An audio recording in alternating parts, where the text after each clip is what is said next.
mujer.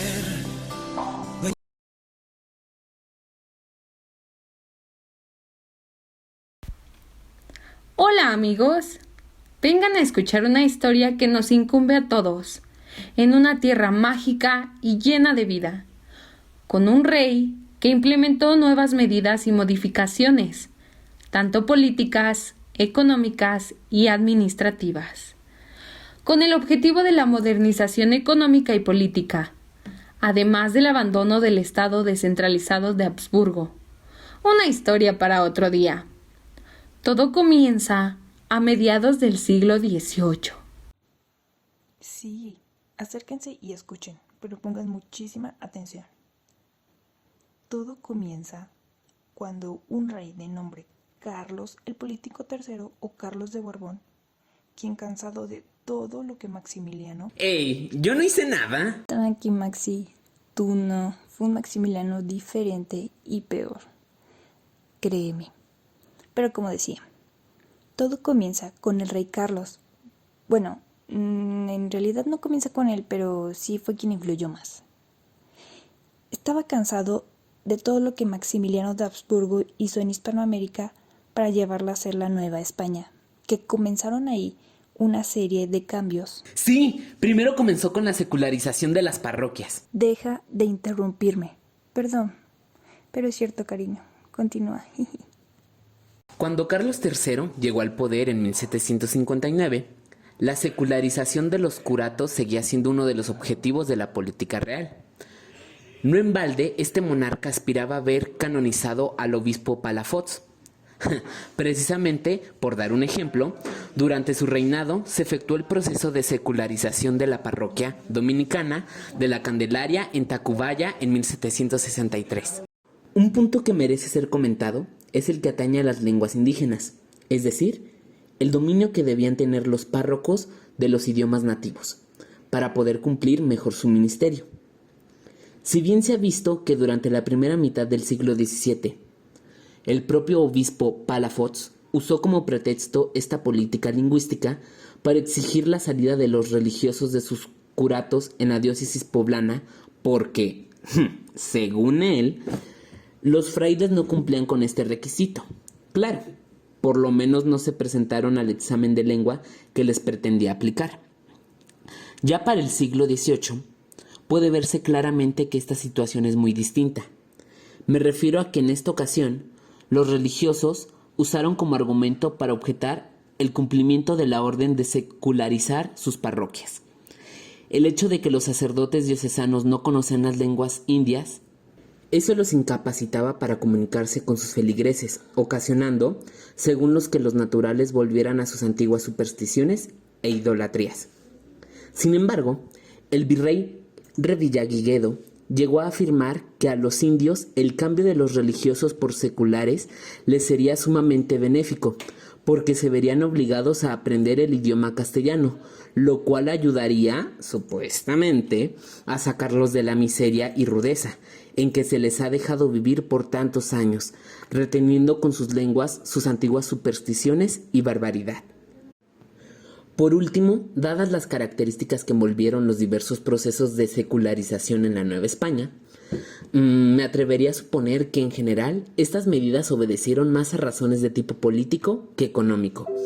Si bien la preocupación por el pago puntual del diezmo a la corona y a la acumulación de riquezas en manos de la Iglesia era todavía una cuestión de peso en los asuntos de la corte, el interés de Carlos III por continuar con la secularización de los curatos novohispanos creo que iba más dirigido a asegurar el cumplimiento de su voluntad sobre sus súbditos. Con esto, no pretendo negar la importancia que siguió teniendo el asunto de los diezmos en el Consejo de Indias, pues de hecho, a partir de 1774, la corona ordenó que se instalara un contador real en todas las oficinas catedralicias, cuya función consistiría en asegurarse de que se cobrara íntegro el noveno real.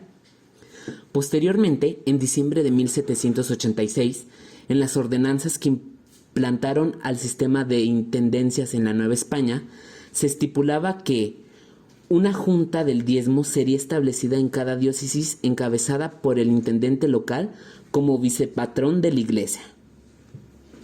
lo que ocasionó, según Brading, que la corona arrebatara a los obispos y cabildos su autoridad sobre los diezmos y considerara hacer una división reformada de los ingresos.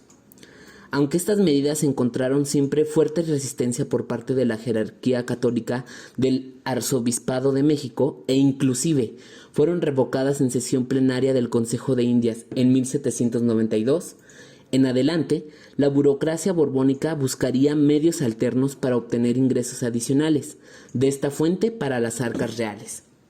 De esta forma, el ataque más importante que lanzó la corona española en contra de los privilegios económicos de la Iglesia hispanoamericana se dio a raíz de la aprobación del Decreto de Consolidación en diciembre de 1804, en el que se ordenaba que se vendieran todas las propiedades de la Iglesia en América y que las sumas obtenidas fuesen depositadas en la tesorería real, lo que provocó, como se estarán imaginando, una lluvia de protestas virtualmente de todas las instituciones importantes de la Nueva España. Pero eso no fue todo lo que pasó durante las reformas borbónicas. También estuvo el establecimiento de estancos o monopolios de la corona española. Con el inicio de la dinastía de los Borbón en la corona española a partir de 1700 se emprendió una etapa de consolidación del Estado sobre todas sus posesiones imperiales. Por otro lado, no debemos olvidar que el capitalismo está en plena expansión por Europa. Sin duda, este aspecto fue el que mayor peso ejerció para iniciar una transformación de fondo en todos los territorios bajo el dominio español. En cuanto al sistema de intendencias, fue la etapa más destacada de aplicación del reformismo borbónico en el periodo de 1760 a 1808. Este se plantea que se estableció una estrategia imperial para aumentar la riqueza de la monarquía a través de cambios en aspectos centrales, como lo fiscal, lo militar, lo comercial y el fomento de las actividades productivas. Estas reformas estuvieron sustentadas en el movimiento ilustrado europeo, lo que comúnmente se conoce como despotismo ilustrado. En el territorio de la Nueva España se inició una reorganización del aparato administrativo virreinal bajo la dirigencia del visitador José de Gálvez. La intención fue crear un cuerpo de funcionarios profesionales, dependientes y al servicio del monarca español. Este ejercicio se logró a través del sistema de intendencias que había nacido en Francia y que ya se había aplicado en España.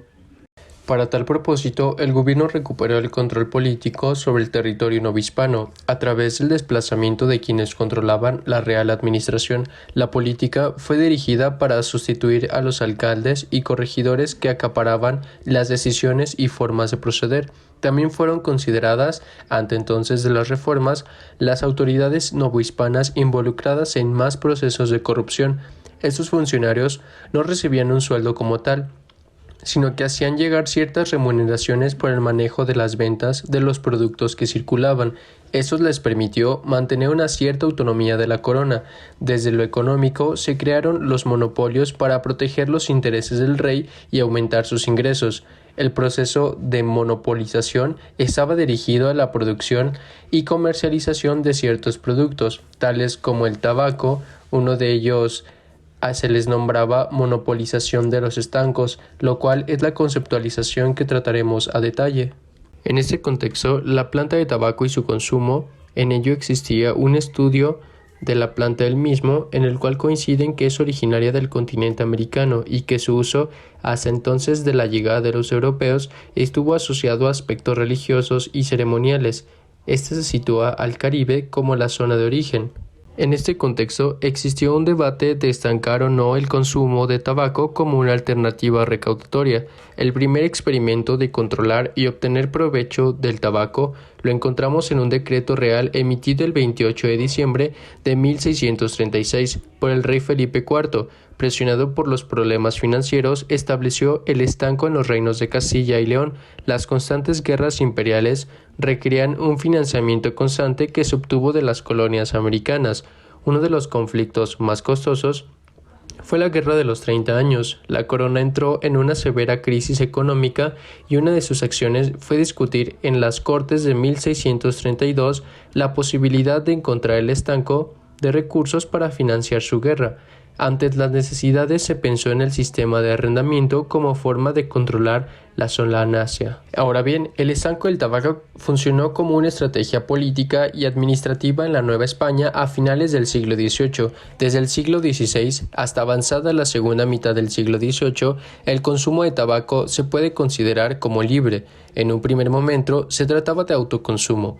Posteriormente se da un proceso de incipiente comercialización que es visible en las principales ciudades, villas, reales, mineros, puertos y en las geografías donde se cosechaba por la naturaleza misma de crecimiento poblacional del virreinato novohispano.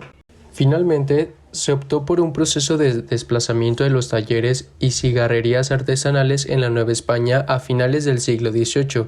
El estanco del tabaco fue el monopolio más importante para la Real Hacienda, por los ingresos monetarios y por el complejo sistema imperial que se tejió para dar viabilidad a los estancos de Cuba, Luisiana y la fábrica de tabacos de Sevilla. La pregunta obligada es, ¿qué pasó con la estructura organizativa y comercial que existía desde tiempos prehispánicos?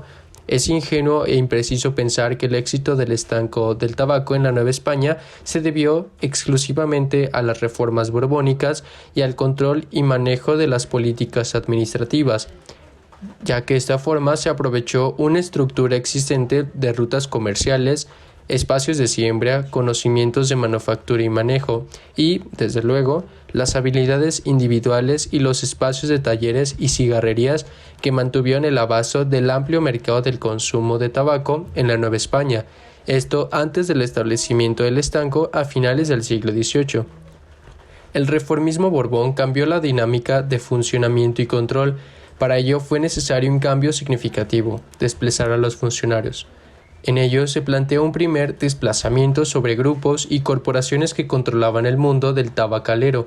En concreto, los comerciantes y almacenistas fueron los primeros que fueron sustituidos por los cosecheros, que tienen un vínculo con las autoridades novohispanas o bien eran funcionarios.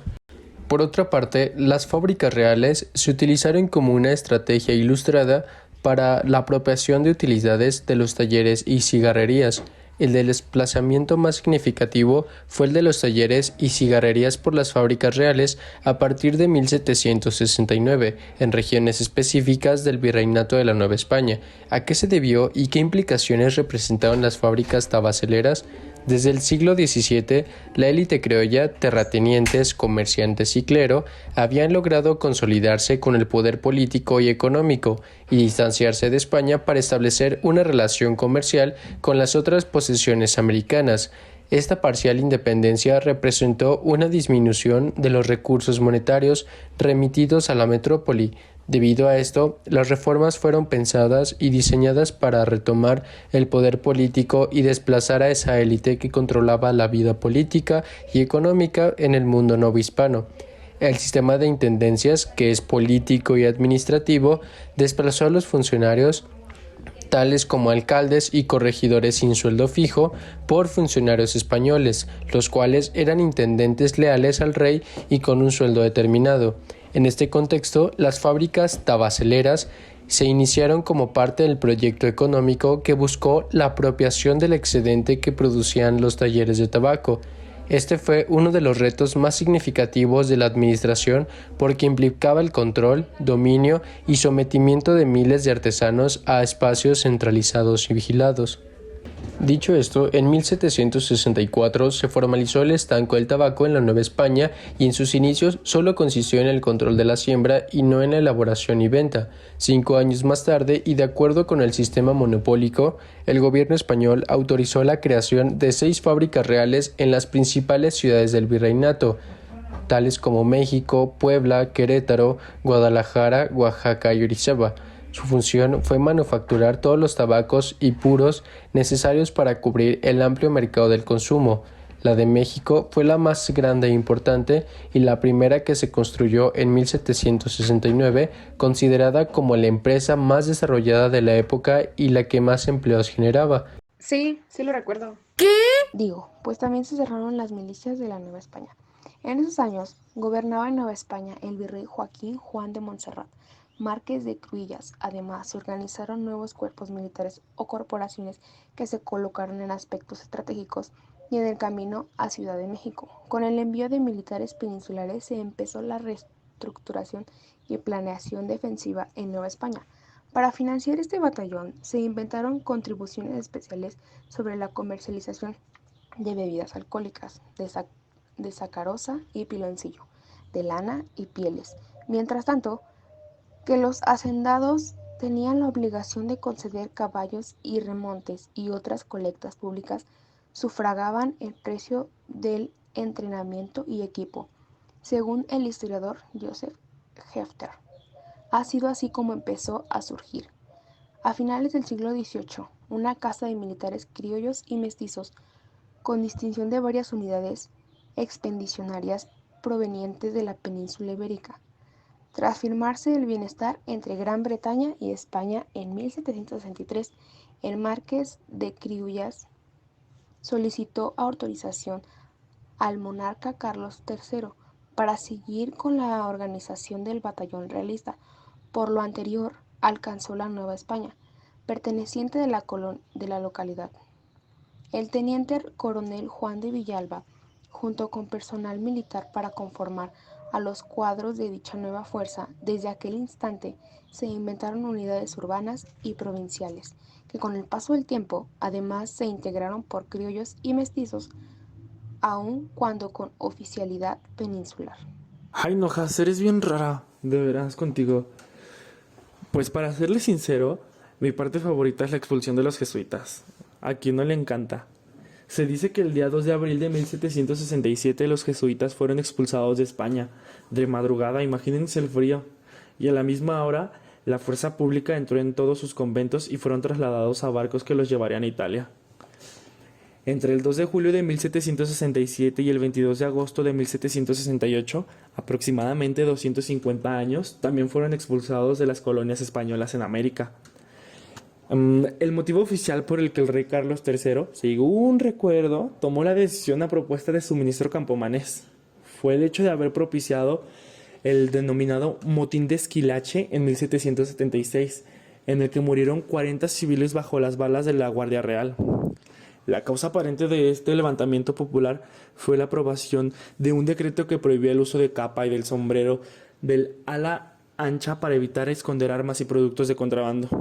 Como mencionan todos los historiadores, ese fue el motivo aparente, ya que la causa última fue el descontento que supuso una subida desmedida al precio del pan. O sea, ¿se imaginan que una guerra inicie por el pan? O sea, X, ¿no? También suele haber unanimidad entre los expertos en los que los motivos de la expulsión fueron otros bien distintos. En cambio, no se ponen de acuerdo en cuál pudo ser la causa fundamental. Entre esas causas, las más citadas son el apoyo decidido de los ministros ilustrados con mayor influencia en la corte de Carlos III, en favor de los frailes jansenistas con el fin de rebajar el inmenso poder económico y político de la orden jesuita, o el deseo de esos ministros de que fuera el Estado quien mandara en las órdenes religiosas en lugar de estas en el Estado, que era lo que había sucedido hasta ese entonces, cosa que solo podía ser posible ilegalizando o expulsando a los jesuitas, por decirlo de alguna forma. Algunos investigadores citan también el malestar creado en la corte real por el apoyo que los responsables de las misiones jesuitas en el Río de Plata dieron a los indios guaraníes contra los desmanes de los españoles. A pesar de que la mayoría de los historiadores conceden menor importancia al comportamiento de los jesuitas en las colonias españolas de América, mi interpretación personal es que la causa fundamental fue ese comportamiento. Esa creencia la mantengo no porque yo sea un experto en el tema, vaya, sino por lo que narra hacia 1757 José Cardiel en la relación de las misiones del Paraguay, jesuita vasco que fue párroco en las más importantes reducciones de Paraguay y partícipe directo en algunas de las arriesgadas expediciones de los indios guaraníes contra las tropas reales portuguesas y españolas. Escribió esas crónicas durante su exilio italiano tras el decreto de expulsión de Carlos III. Este relato no se publicó hasta 1913, imagínense, y a pesar de su importancia, quedó absolutamente relegado hasta la edición comentada de 2002.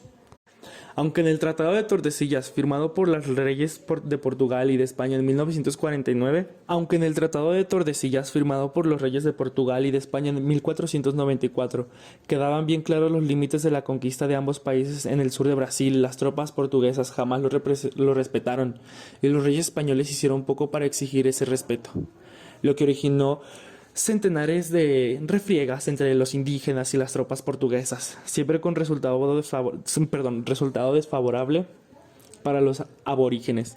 La recolección de fuerzas cambió radicalmente según relata el jesuita Cardiel, gracias a que los responsables de las misiones jesuitas se saltaron la ley española que impedía usar armas de fuego a los indios. Y no solo los dejaron usarlas, sino que además ellos mismos les facilitaron el dinero necesario para comprar esas armas en mercados clandestinos y los entrenaron adecuadamente. Eso motivó que en el año 1641 los indígenas derrotaran a un ejército portugués integrado por 5,000 soldados. Y tras esa victoria les llegaron muchas más. El efecto más directo de esa modificación en la recolección de fuerzas fue la firma del Tratado de Madrid en 1750, cuando se hizo una delimitación mucho más clara de las zonas de influencia de ambos países y se especificaron las sanciones que recaerían en el país infractor. Dado entonces que los indios se sentían más fuertes y seguros, no aceptaron dicho tratado. Ello trajo consigo una serie de batallas conocidas como la Guerra Guranítica, en las que los indios guaraníes se enfrentaron tanto contra las tropas portuguesas contra las españolas, con la activa participación de algunos jefes de las misiones jesuitas.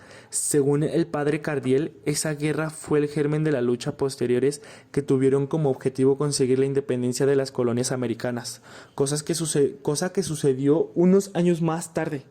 Como dije al principio, las causas de la expulsión de los jesuitas de los principales países europeos fueron múltiples, pero no hay que ser muy sagaz, muy experto para inferir que el papel de los jesuitas tuvieron en la radicalización de los indios americanos contra las potencias colonizadoras europeas fue el motivo fundamental de la expulsión. Y pues las desdichas no fueron menores. Después de meses de navegación por el Atlántico y Mediterráneo, no les permitieron el desembarco ni en los estados pontificios, ni en ningún otro puerto de Europa occidental. Después de muchas penurias, fueron recibidos por la corte protestante holandesa, donde pasaron sus últimos años y donde escribieron las memorias de su labor apostólica en el Nuevo Mundo. Bueno, pues aparte de todo lo que ustedes ya mencionan, yo sabía que también se habían creado las intendencias, ya que con la creación de las intendencias se intentó impulsar al gobierno provincial como una alternativa del papel dominante que había cumplido las audiencias, y el virrey, dotando al intendente de amplios poderes en los ramos de justicia, guerra, hacienda y policía. De esta manera se constituyeron verdaderas capitales locales, con una posición intermedia entre los distritos y la Ciudad de México. En su estructura y formación territorial, las intendencias se basaron en los límites de las ya existentes y en el fondo fueron las progenitoras de los estados modernos de México. Así, en la Nueva España se crearon 12 intendencias en 1786, que fue Guanajuato, México, Guadalajara, Yucatán, Oaxaca, Durango, San Luis Potosí, Michoacán, Zacatecas, Puebla, Veracruz y Sonora. Entre estas, la Intendencia de México, que integraban los actuales estados de Hidalgo, Morelos, Guerrero y México. Abarcó una extensión de 116.843 kilómetros cuadrados, de un total de 2.335.628 kilómetros cuadrados, que se estimaron entonces para el conjunto de intendencias y provincias de la Nueva España. Albergó a una población estimada de 1.511.900.000 personas, es decir, un promedio de 12.9 personas por kilómetro cuadrado. La intendencia es la organización por excelencia de las denominadas reformas borbónicas. La iniciativa general del establecimiento de las intendencias en las Indias, con las vivencias en la península, que se sometió a un sistema de intendencias ya desde 1718, ha sido de la homogeneización de gestión con el expresado fin de impulsar negocio e industria, consolidar de la Real Hacienda y mejorar la organización. Financiación de la custodia. Cabe ilustrar que una vez que se le atribuye asuntos del ejército de guerra, al intendente no se habla del mando operativo, sino a asuntos económicos de guerra, suministro de tropas, sueldos, infraestructura, creación, etc. Existían en las Indias desde 1765 organizaciones de haciendas separadas, así como agregadas, unidas a oficios de régimen, lo cual han convertido a las intendencias en actuales provincias. Intendencias de Ejército y Real Hacienda. Las primeras intendencias establecidas en Indias seguían el modelo de poner un intendente propio, sujeto al lado de un oficial de gobierno, con solo autonomía en lo que se refería a asuntos de relevancia para la Real Hacienda. Las primeras de estas intendencias indianas que se establecieron era la Intendencia de La Habana, que se dio en 1765, tras la recuperación de la ciudad ocupada por un breve tiempo por los británicos, así como en 1766 la de Luisiana, nuevamente cedida por Francia. En la Intendencia de Luisiana se producía un verdadero choque entre el intendente y el gobernador, y en 1768 se unió al cargo del gobernador, con lo que se convirtió en la primera intendencia que podríamos llamar provincial, por unir un mismo oficial, iguales facultades en todos los ramos de gobierno y sobre un mismo territorio. Más tarde, Luisiana volvería al estado de intendente y gobernador separado, permaneciendo un intendente en Florida Occidental, también después de la entrega de la Luisiana a los Estados Unidos en 1803. En Nueva España era el visitador José de Gálvez, quien exploró al mismo tiempo las condiciones y posibilidades de un régimen de intendencia similar. Se instaló una intendencia, como ensayo, en Sonora y Sinaloa en 1768, pero como en Luisiana, había demasiados conflictos de competencias entre ambos cargos, aunque en este caso era el intendente Pedro de Corbalán quien usurparía también el gobierno, existiendo oficios separados solo entre 1768 y 1770. Y no olvidemos la consolidación de los vales reales, ya que era la medida impositiva de la corona española aplicada entre 1804 y 1808. Fue un antecedente importante para la lucha de independencia en México. Propició las primeras movilizaciones y manifestaciones contra el régimen novohispano por parte de distintos sectores sociales. Varios de los dirigentes de estas movilizaciones desempeñaron, posteriormente, un papel importante en la lucha por la independencia. Por otra parte, los efectos negativos que la medida causó en el ámbito micro y macroeconómico provocaron un rechazo generalizado contra el régimen español y la búsqueda de nuevas alternativas políticas. Finalmente, muchos de los perjudicados por la consolidación, entre ellos numerosos clérigos, se sumaron a las filas independentistas. Y al final de todo ello, la Nueva España se convirtió en un reino ilustrado. De hecho, las principales reformas borbónicas se desarrollaron en lo económico, en lo político, en lo social y en lo eclesiástico. Esto deben de tenerlo muy en cuenta porque se los van a preguntar en los exámenes. Pero bueno, regresando al tema. En lo económico establecieron el libre comercio, que era acabar con el monopolio comercial porque los comerciantes tenían una gran ganancia sin tener pérdidas.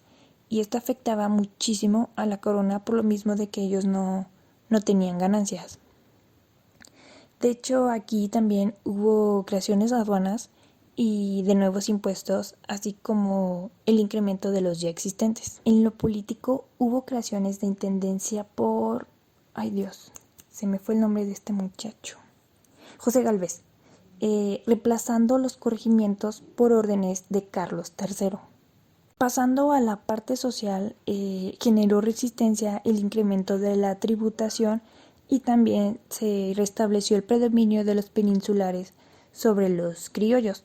De hecho, esta es una de las causas directas de la independencia de mi bonito México. Y por último, el eclesiástico. Ya casi acabamos, ya solo es esto y ya. Pero bueno, aquí se incrementó el poder del Estado sobre la Iglesia, controlando las órdenes religiosas, y también fue la expulsión de los jesuitas, que si mal no recuerdo fue en el año 1767, confiscando sus bienes.